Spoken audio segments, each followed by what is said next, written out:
हिंदी में यूपीएससी की तैयारी से संबंधित प्रोग्राम्स को देखने के लिए सब्सक्राइब करें study IQ IAS Hindi. Hello दोस्तों, सबसे पहले आप सभी लोगों का मैं मनोज कुमार आपके अपने channel study IQ IAS Hindi पर बहुत बहुत स्वागत करता हूं और मैं उम्मीद करता हूं कि आप सब लोग बहुत अच्छे होंगे।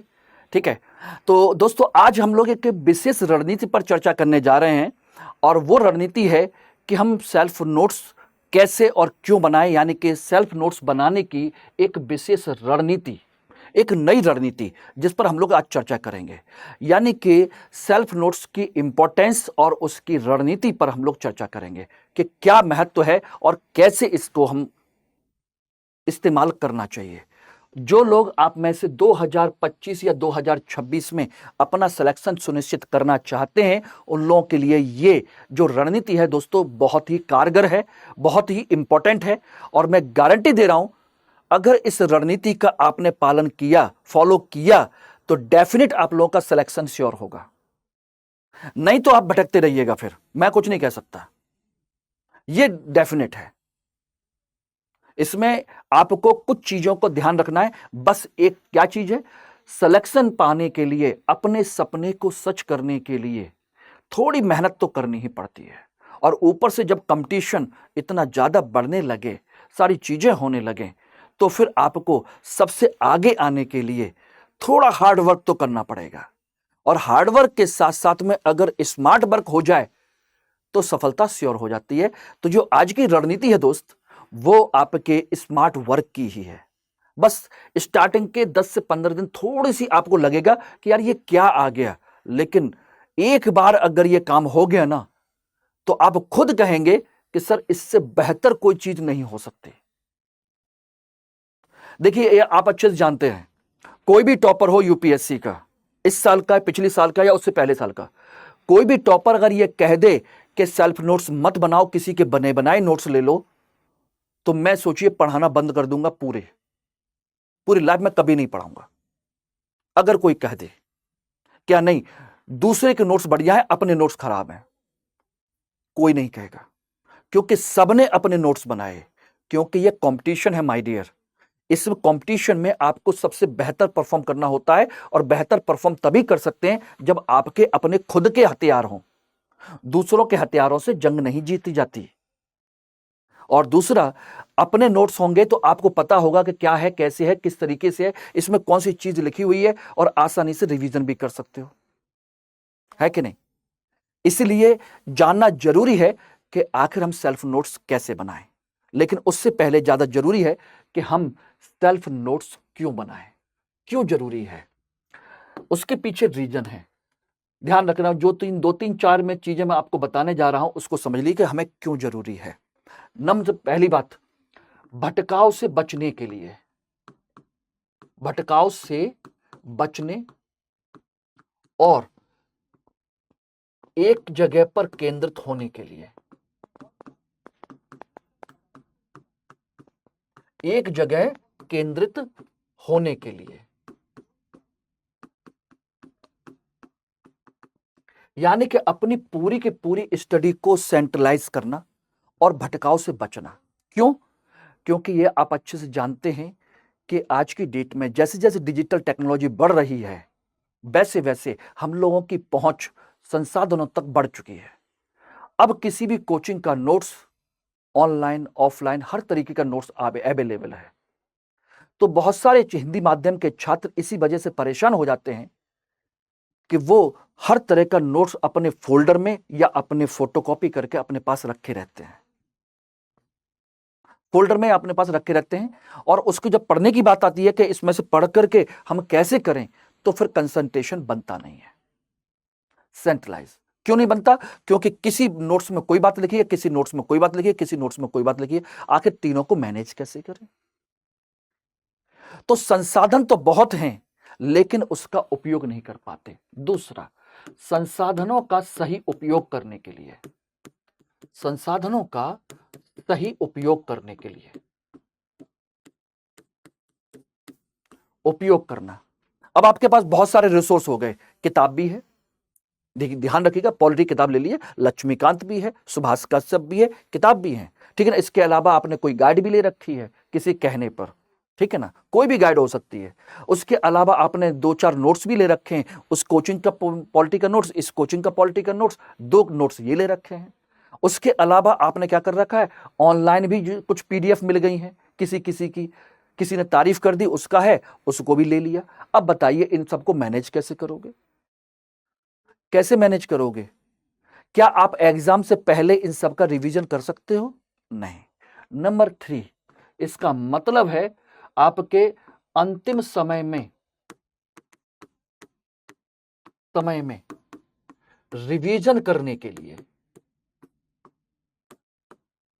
करने। चौथा, अपनी ऊर्जा का सही उपयोग करने। भटकना नहीं है, आपको परेशान नहीं होना है, अपनी जो एनर्जी है उसको सही जगह पर लगा दीजिए, रिजल्ट यूं आएगा चुटकियों में। अंतिम समय में रिवीजन कैसे करोगे? अब आप खुद सोच लीजिए, हर किताब की, हर सब्जेक्ट की 2-2 3-3 किताबें रखी हों, हर सब्जेक्ट की 2-2 3-3 4-4 रजिस्टर रखे हों, कुछ फोल्डर में पड़े हों, बता दो कैसे रिवीजन करोगे? जब तक कि आपका अपना एक रजिस्टर ना हो, जब तक कि आपका अपना एक फोल्डर ना हो, जब तक कि आपके पास अपना एक रिसोर्स ना हो, आराम से रिवीजन कर सकते हैं। और यही वजह होती है कि अंतिम समय में जाकर के मोस्टली हिंदी माध्यम का स्टूडेंट जो है वो भटकता है, क्योंकि उसके दोस्त यार, ये कोचिंग वाले, वो कोचिंग वाले, ये टीचर, वो टीचर, पता नहीं क्या क्या चीजें बताते हैं और वो सबको इकट्ठा करता रहता है। अगर विश्वास ना हो तो आप लोग हर महीने बेटा मैगजीन खरीदते हो ना करंट की, 2-4 डाउनलोड भी करते हो, है कि नहीं? और उसके बाद में लास्ट मोमेंट पे क्या करते हो एग्जाम से पहले? किसी ने अगर कंपाइल निकाल दिया पिछले 1 वर्ष का, वार्षिकांक निकाल दिया है, फिर उसको खरीद लाते हो, पैसा बर्बाद करते हो, ठीक है ना?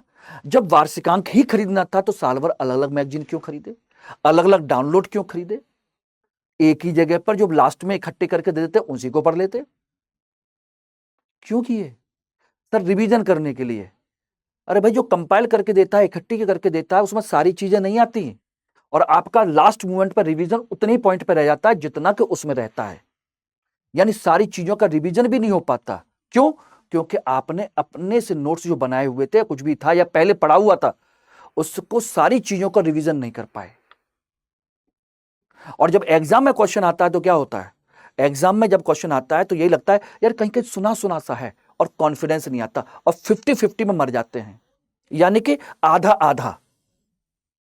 आधा मर जाते हैं कि यार ये सही है या सही है, 2 तो बचा लेते हैं, 2 में फंस जाते हैं कि ये सही कि ये सही। और यहीं से हमारे से सोचिएगा क्या कंडीशन होती है, हमारा खेत चिड़िया चुग के जा चुकी होती है, यही कंसेप्ट होता है। तो इसलिए अपने आप को सही तरीके से बचाने के लिए जरूरी है। इसलिए अगर आपको अपना सफलता चाहिए, अपना रिजल्ट चाहिए, अपने आप को टॉपर देखना चाहते हैं, टॉपर बनाना चाहते हैं, अपने आप को आईएएस अधिकारी बनाना चाहते हैं, आईपीएस अधिकारी बनाना चाहते हैं, तो डेफिनेट इस काम को आप करेंगे, इससे आप बचने की कोशिश करेंगे, इसके लिए आप करेंगे। बात समझ गए एवरीबॉडी? इसलिए जरूरी है आपका अपना नोट्स, यानी कि 10 किताबें पढ़िए, कुछ में कितना ही पढ़िए, आज डेली पढ़िए, कोई दिक्कत नहीं है, 10 तरीके का पढ़िए, मैं उसके मना नहीं करता, लेकिन सब पढ़ करके अपना नोट्स बनाइए, ठीक है ना? किताब पढ़िए, मैगजीन पढ़िए, ये पढ़िए, वो पढ़िए, इसका नोट्स पढ़िए, उसका नोट्स पढ़िए, आपकी इच्छा है, लेकिन अपना नोट्स बना लीजिए जिससे कि लास्ट मोमेंट पे सभी इंपॉर्टेंट टॉपिक, सभी इंपॉर्टेंट पॉइंट का रिवीजन हो सके, सही मायने में रिवीजन करने के लिए। वरना एग्जाम में आपको 6 किताबें भी दे दी जाएंगी ना कि बेटा 6 किताबों को पढ़ करके पेपर सॉल्व कर लो या लिख दो, तो भी आप नहीं कर पाओगे, क्योंकि समय नहीं है, समय नहीं है। क्योंकि 2 घंटे 3 घंटे में सब कुछ कैसे पॉसिबल है? 2 घंटे में पेपर सॉल्व करने के लिए दे दिया जाए कि चलो प्री का पेपर है और ये 10 किताबें हैं और ये 10 मैगजीन हैं, इन किताबों और इन मैगजीन में ही सारे नोट्स हैं, तो क्या 2 घंटे में प्री का पेपर किताबों में ढूंढ ढूंढ के सही कर पाओगे? नहीं कर सकते। उसका एक ही तरीका है, याद करना। और याद करने के लिए एक ही चीज है, और वो है आपका अपना नोट्स। Okay, clear? और आप लोगों के लिए सबसे महत्वपूर्ण सूचना, एक और भी चीज ध्यान रखिएगा, वो ये है कि आपका यूपीएससी 2025-2026 के लिए स्टडी आईक्यू आप लोगों के लिए छठा बैच हिंदी का लॉन्च करने जा रहा है 18 किताबों के सेट के साथ। ठीक है ना? यानी कि इसमें आपको 10,000 रुपए तक की किताबों को आपको उपलब्ध कराया जाएगा, जिसके बाद आपको एक्स्ट्रा कोई किताब लेने की जरूरत ना पड़े। ठीक है ना? और ये बैच दोस्तों आपका 26 अप्रैल से शुरू हो रहा है सुबह 8 बजे। यदि आप लोग चाहते हैं कि 2025-26 में आप सफलता सुनिश्चित करें, तो प्रॉपर तरीके से एक बैच ज्वाइन करिए, जिससे कि आपकी एक रेगुलरिटी बन सके, जिससे कि आपके अंदर जो कमियां हैं वो दूर हो सकें, जिससे कि आपके अंदर की अच्छाइयों को और सुधारा जा सके। ठीक है ना? जिससे कि आपके अंदर जो कुछ कमियां हैं, जो जो चीजें हैं, उनको बेहतर बनाया जा सके। क्योंकि आधे अधूरे प्रयासों से बेटा एक चीज ध्यान रखिएगा, रिजल्ट कैसे आते हैं ये आप मुझसे ज्यादा बेहतर आप भी जानते होंगे। ऐसा नहीं कि आप लोग नहीं जानते, आप भी अच्छे से जानते हो। तो सिस्टमेटिक तरीके से जुड़िए हमारे साथ में। और इसकी जो फीस है, MK लाइव कोड इस्तेमाल करने पर आपको फीस देनी होगी मात्र 29,999 रुपए ओनली। इतने में आपको 2 साल का कंप्लीट कोर्स प्रोवाइड कराया जाएगा घर बैठे, जिसमें आपको क्या क्या मिलेगा? जिसमें आपको मिलेगा, आपको लेक्चर नोट्स मिलेंगे, मेंटरशिप मिलेगी, यानी अलग से एक मेंटर आपको प्रोवाइड कराया जाएगा, लाइव क्लासेस मिलेंगी, टेस्ट सीरीज मिलेगी, बुक्स मिलेंगी, और मुख्य परीक्षा आवासीय कार्यक्रम, यानी कि प्रारंभिक परीक्षा पास करने के बाद आपको हम दिल्ली सेंटर पर बुलाएंगे। यहां पर 4 महीने रह करके आपकी पूरी तैयारी को रिवीजन कराया जाएगा, प्रैक्टिस कराई जाएगी मेंस की, वो यहां पर जाकर के होगी। ओके, ध्यान रखना। तो उसके लिए आपसे कोई चार्ज नहीं होने वाला है, मात्र 29,999 रुपए में सब कुछ आपको मिल जाएगा, 2 साल का कोर्स। ठीक है ना? और उसकी वैलिडिटी तो खैर 2.5 साल से ज्यादा रहेगी।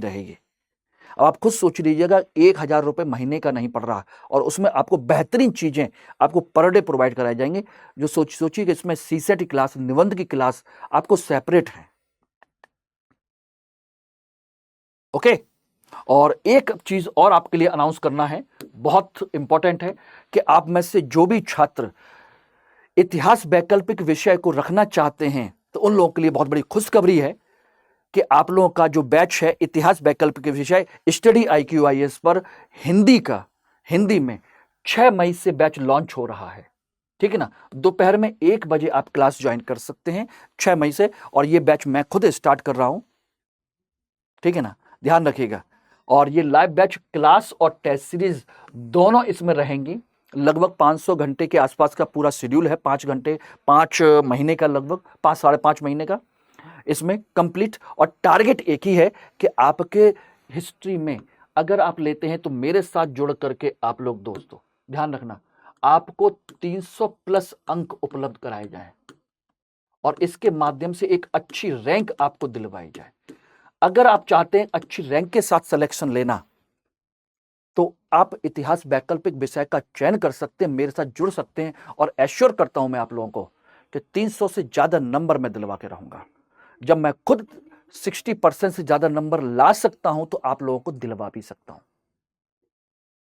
यस, ध्यान रखना। और इसकी फीस अभी दोस्तों ध्यान रखिएगा, मात्र 15,999 रुपए है डिस्काउंट के साथ, जो कि आपकी 20,499 थी। MK लाइव कोड इस्तेमाल करते हो तो आपको फीस पड़ेगी मात्र 15,999 रुपए। तो इस बैच को ज्वाइन करिए, बेहतर रहेगा, अच्छे तरीके से समझ लीजिएगा। तो अगर आप चाहते हैं कि 300 से ज्यादा नंबर आपको मिलें, तो फिर भरोसा करके मेरे साथ जुड़िए। और वैसे भी दोस्त एक चीज ध्यान रखिएगा, GS में प्री हो या मेंस, आपको पढ़ना पूरा हिस्ट्री है, एंशियंट, मिडेबल, मॉडर्न वर्ड, उससे कम सिलेबस यहां पर है। बस आपका कंसेप्ट क्लियर करना है, आंसर राइटिंग की प्रैक्टिस करनी है, बस इतना काम करना है, नंबर यहां पर आ जाएंगे। GS का बहुत बड़ा पोर्शन यहां से कवर हो जाएगा, आपको GS में कुछ नहीं करना। और सिलेबस ऑप्शनल का GS से कम ही है, क्योंकि GS में आपको फैक्चुअल इंफॉर्मेशन भी गैदर करनी है, जबकि यहां पर फैक्चुअल पोर्शन का कोई काम नहीं है, कोई काम नहीं है, समझिएगा। और टॉपिक मेंस के वही हैं, ancient, medieval, modern world and culture, सब कुछ। तो उतना ही सिलेबस, उससे कम सिलेबस है। चलिए इसको ज्वाइन करिए। अब हम बाकी कोई भी डाउट है, कोई भी चीज है, तो आप मुझे यहां पर कांटेक्ट कर सकते हैं, मुझे यहां कनेक्ट कर सकते हैं। ये रहा, ये टेलीग्राम, इंस्टाग्राम, मेल आईडी है, और इस कोड को यूज करना मत भूलिएगा, चाहे जीएस का एडमिशन लीजिए और चाहे आप ऑप्शनल में लीजिए, किसी भी विषय को लेकर के। और ध्यान रखिएगा दोस्त इसमें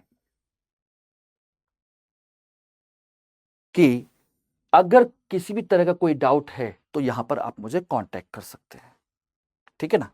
चलिए अब बात आती है कि सेल्फ नोट्स कैसे बनाएं। सेल्फ नोट्स बनाने के लिए सबसे बड़ी चीज ध्यान रखना, मैं दो चीजें बताऊंगा कि एक तो रजिस्टर कैसे बनाएं और दूसरा नोट्स कैसे बनाएं। थोड़ी सी मेहनत है भाई दोस्त।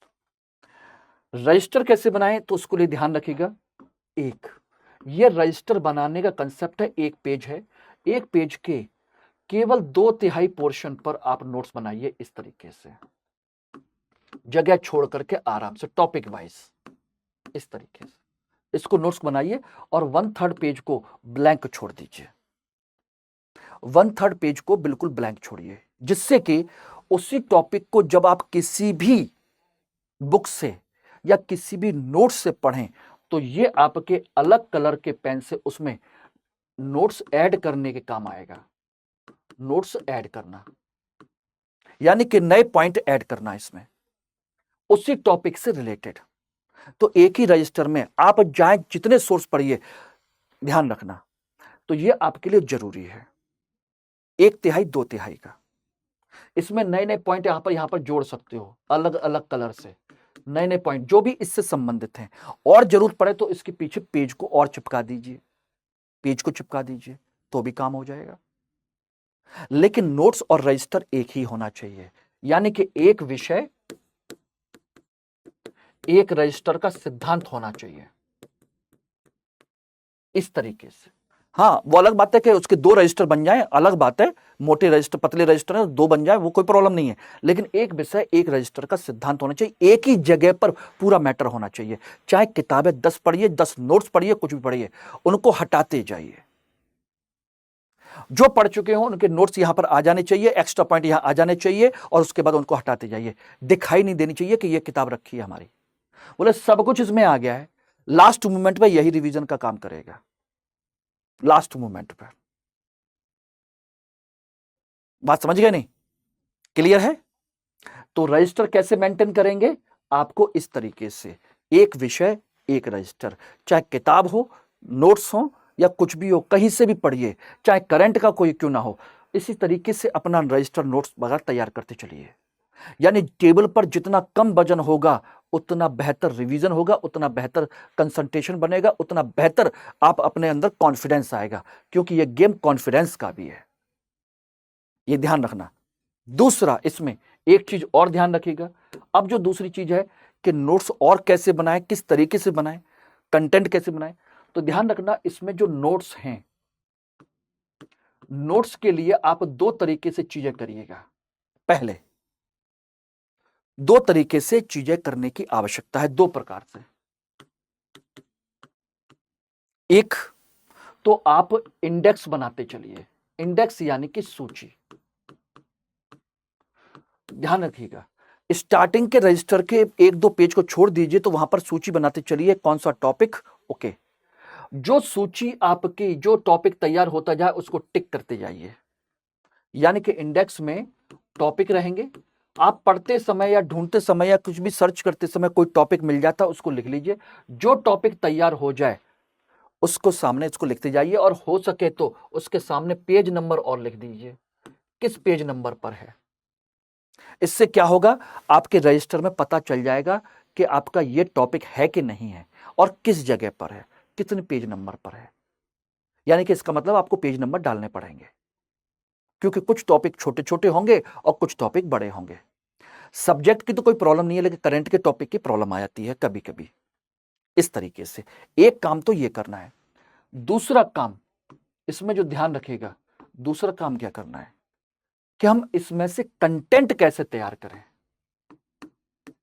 कंटेंट कैसे तैयार करें? जैसे एग्जाम में पूछा जाता वैसे, या जैसे सामने दिया हुआ है वैसे ही तैयार करें? अगर सामने जैसे दिया हुआ है तो कभी याद नहीं होगा। नोट्स तो बन जाएंगे लेकिन कभी जिंदगी में याद नहीं होगा, भूल जाओगे। थोड़ी सी मेहनत करनी पड़ेगी, थोड़ी सी। बस असली इंपॉर्टेंट पोर्शन यही है आज की क्लास का, सबसे मोस्ट इंपॉर्टेंट पोर्शन। और वो कंटेंट तैयार करने का ध्यान रखिएगा, एक कंसेप्ट आता है जिसे हम 5W प्लस 1H की थ्योरी कहते हैं। 5W और 1H का सिद्धांत कहते हैं।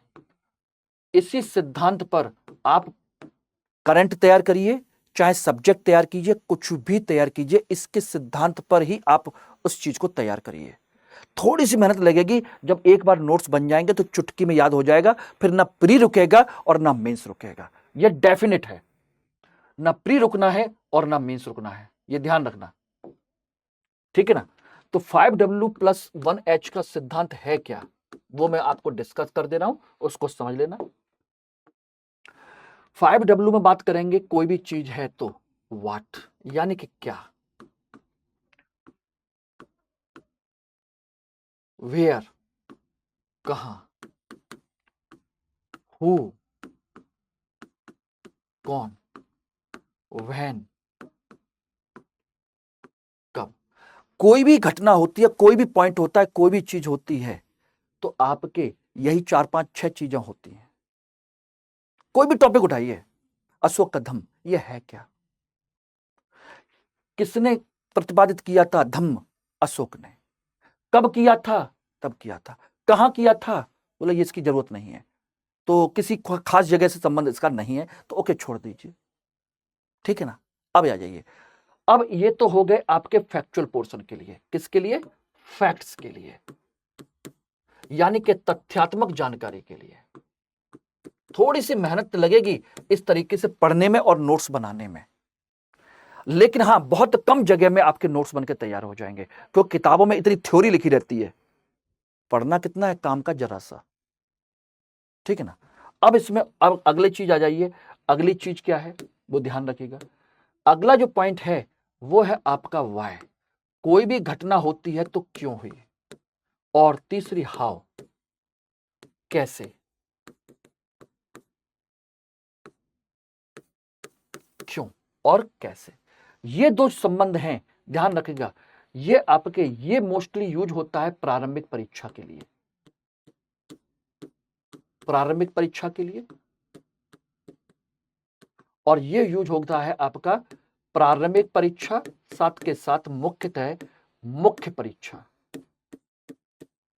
अगर किसी भी चीज का क्यों और कैसे तैयार कर लिया, सोच लिया, उसके 7 8 पॉइंट, क्यों कैसे मतलब विशेषताएं, और क्यों मतलब उद्देश्य, महत्व, तो समझ लीजिए कि आपके सारी चीजें क्लियर हैं।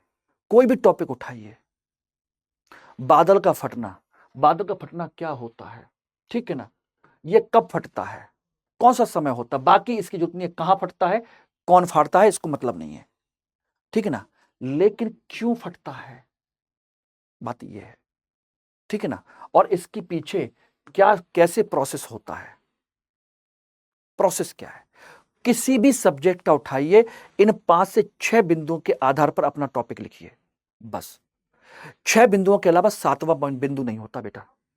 उतने में ही आप नोट्स बनाइए, थोड़ा सोचने का समय जरूर लगेगा, एज इट इज जैसे आपकी परंपरागत तकनीक है वैसे तो नहीं है, थोड़ा सा अलग हटके, इसलिए मैंने कहा नई रणनीति है। लेकिन अगर आपने इस तरीके से नोट्स बना लिए इन बिंदुओं पर, चाहे कोई भी योजना हो, चाहे कोई भी टॉपिक हो, चाहे हिस्ट्री का हो, पॉलिटी का हो, ज्योग्राफी का हो, इकोनॉमी का हो, किसी का भी हो, कोई भी टॉपिक, इन 5 से 6 बिंदुओं के आधार पर पढ़िए तो डेफिनेट कभी नहीं भूलेंगे कि अच्छा इसका क्या था, अच्छा मुद्रास्फीति, ओके ये क्या होती है, ठीक है ना, ये क्यों होती है और ये कैसे काम करती है। बाकी पॉइंट काम की जरूरत नहीं है, तो जिसकी जरूरत नहीं है उसको मत इस्तेमाल करिए। वर्तमान में मुद्रास्फीति कितनी है, यानी कि कितनी है, हाउ मच, यहां पर आ जाएगी। महंगाई कितनी है, वर्तमान में इसका मुद्रास्फीति का मापन कौन करता है, तो यहां पर यह आ जाएगा, who calculate the economy. Economic inflation. तो किसी भी तरीके से हो, पॉइंट यही आने हैं। बस आपको नोट्स बनाते समय करना क्या है, पहले उस किताब को, उस चैप्टर को, उस नोट्स को पढ़ना है, अंडरलाइन करना है जो इंपॉर्टेंट पॉइंट है। फिर आराम से उसमें से सोचिए ये 6 बिंदु कैसे निकल के आएंगे। अंडरलाइन करते समय उस पर डाल दीजिए, जहां पर अंडरलाइन है ये क्या है उस पर डालिए। ये कहां है, मतलब कहां शब्द लिखिए उसके सामने, कि मतलब कहां में लिखना है इसको, ठीक है ना। इसको किसने किया, ओके वह हु। ये कब लॉन्च हुआ, बोले कब। ये क्यों किया गया, क्योंकि 1 2 3 4 4 5 महत्व के बिंदु होंगे। ये कैसे काम करेगा, 1 2 3 4 5 बिंदु होंगे। तो यानी कि इन बिंदुओं में ही पूरे के पूरे कंटेंट को, पूरी की पूरी सारी चीजों को इन बिंदुओं में ही क्या करना है, एडजस्ट करना है। और सोच करके उसके बाद लिख लिया तो आपको सोचिए 50% तो ज्यादा, 50% से ज्यादा तो आपको याद हो गया। इतना सोचने के बाद थोड़ी मेहनत है। अब बेटा एक चीज बता दें, बिना मेहनत के इतना बड़ा सपना पूरा नहीं होता, यह गारंटी है। आप ये सोच रहे हो कि ये तो बस एक कहानी की तरह है कि मैं पेड़ के नीचे सो जाऊं, मैं मुंह खोल के सो जाऊं और ऊपर से आम गिरे, और आम गिरे ही नहीं बल्कि सीधा मुंह में टपकता हुआ उसका रस गिरे। ऐसा नहीं होता। मुंह खोल के सोने पर लड्डू नहीं मिलते बेटा, ठीक है ना। वो ऐसा नहीं होता, इसके लिए मेहनत करनी पड़ती है। और जब आपका सपना इतना बड़ा है तो मेहनत भी उतनी ही बड़ी होगी। लेकिन घबराने की जरूरत नहीं है, मैंने एक रास्ता बता दिया है, इस रास्ते को अपनाओगे, कुछ दिन मेहनत कर लीजिए, फिर इसकी आदत पड़ जाएगी। और मैं गारंटी दे रहा हूं कि रिजल्ट आपके फेवर में ना आए तो कहना। घबराहट कभी नहीं होगी, प्रारंभिक परीक्षा या मुख्य परीक्षा से पहले कभी घबराहट नहीं हो। दूसरे लोग घबराएंगे, यार इसका रिवीजन कैसे करूं, इसका कितना रिवीजन कैसे करूं, ये कैसे पढ़ूं, वो कैसे पढ़ूं, अरे यार ये पढ़ता हूं तो वो भूल रहा हूं, वो पढ़ता हूं तो ये भूल रहा हूं। सब खत्म हो जाएगा इससे। सारी बीमारियों का इलाज है ये। एग्जाम से पहले जितनी भी तरह की बीमारियां भटकती हैं दिमाग में, वो सब कि सर भूल रहा हूं, कुछ याद नहीं आ रहा, कि ये नहीं हो रहा, कि वो नहीं हो रहा, सारी बीमारियों का इलाज है। उसका इलाज अभी से करके चलिए, है कि नहीं। किसी भी टीम का, किसी भी स्पोर्ट्स का जब कोई इंटरनेशनल गेम होता है, इंटरनेशनल टूर्नामेंट होता है, तो कई सालों पहले उसकी तैयारी शुरू होती है। पता है आपको, वर्ल्ड कप होते हैं, ओलंपिक्स होते हैं, आपको क्या लगता है वो 4 दिन, महीने व 2 महीने की प्रैक्टिस से होता है? तो आप लोगों के लिए ये ओलंपिक है और ये उसका तरीका है। जो करेगा वो पाएगा, और जो नहीं करेगा तो बेटा वो ऊपर की मर्जी। हो सकता है कि ऊपर वाले ने कुछ अलग आशीर्वाद दे रखा हो, तो वो तो मैं कुछ कह नहीं सकता, लेकिन बिना मेहनत के कुछ हासिल नहीं होगा, ठीक है ना। चलिए आज के लिए इतना रखते हैं, और अगले टॉपिक में फिर किसी अच्छे इंपॉर्टेंट टॉपिक के साथ फिर मिलेंगे। आप लोग इसको जरूर फॉलो कर लीजिएगा मुझे, बाकी हम बात करते हैं आप लोगों से। Thank you very much. Hindi में यूपीएससी की तैयारी से संबंधित प्रोग्राम्स को देखने के लिए सब्सक्राइब करें स्टडी IQ IAS हिंदी।